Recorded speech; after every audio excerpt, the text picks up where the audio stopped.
Bonjour à tous et bienvenue sur boursicoté.com pour cette nouvelle analyse technique Forex, matières premières et crypto-monnaies. Ça n'a pas trop bougé sur le marché des devises aujourd'hui, puisque l'on reste ici dans cette dynamique légèrement haussière sur la paire de devises euro-dollar. Suite à ce contact ici sur la bande de Bollinger supérieure, on est au-dessus de la zone ici des 1.1480. Donc même si on se stabilise ici depuis 3 séances, eh bien on voit que le biais reste plutôt positif, avec comme objectif une poursuite possible en direction ici de la zone des 1.1655. La configuration est similaire sur la paire de devises livre sterling contre dollar américain, avec une dynamique ici qui a validé la cassure des 1.3420. Cette zone est devenue support, on est toujours au-dessus des moyennes mobiles, on se rapproche de la zone d'objectif ici des 1.3645. Je rappelle que cette zone n'a plus été marquée depuis plus de 3 ans, donc on pourra éventuellement la réajuster vu l'amplitude qui nous manque ici. On peut d'ailleurs considérer que l'objectif a été atteint. Bon, en cas de poursuite, eh bien, le prochain objectif sera à 1.3750. La dynamique donc reste haussière depuis que nous avons connu cette cassure ici de la résistance oblique, et donc toujours dans la continuité puisque nous avons marqué bien, des cassures de précédents points hauts, donc qui nous renvoient à des phases de cotation bien antérieures. Donc pour l'instant, ça reste haussier sur cette paire de devises livre sterling contre dollar américain.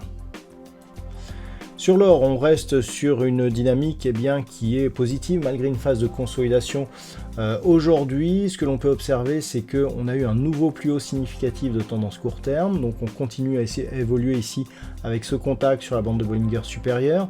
On est au-dessus des moyennes mobiles. Donc pour l'instant, même si la dynamique a du mal à redémarrer, on peut anticiper un retour ici sur la zone de résistance des 3500 $ l'once, sachant qu'une rupture de cette résistance nous donnerait très certainement de nouveaux plus hauts historiques sur l'évolution du métal jaune.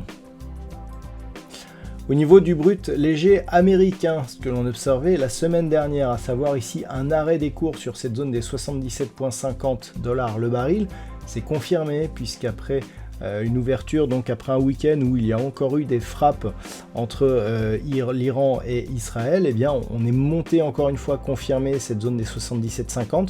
Et puis au final, il semblerait que l'Iran veuille aller vers un apaisement. Donc on revient ici, on réintègre partiellement la zone à l'intérieur des bandes de Bollinger. On vient tester ici la zone des 70,40 $ le baril.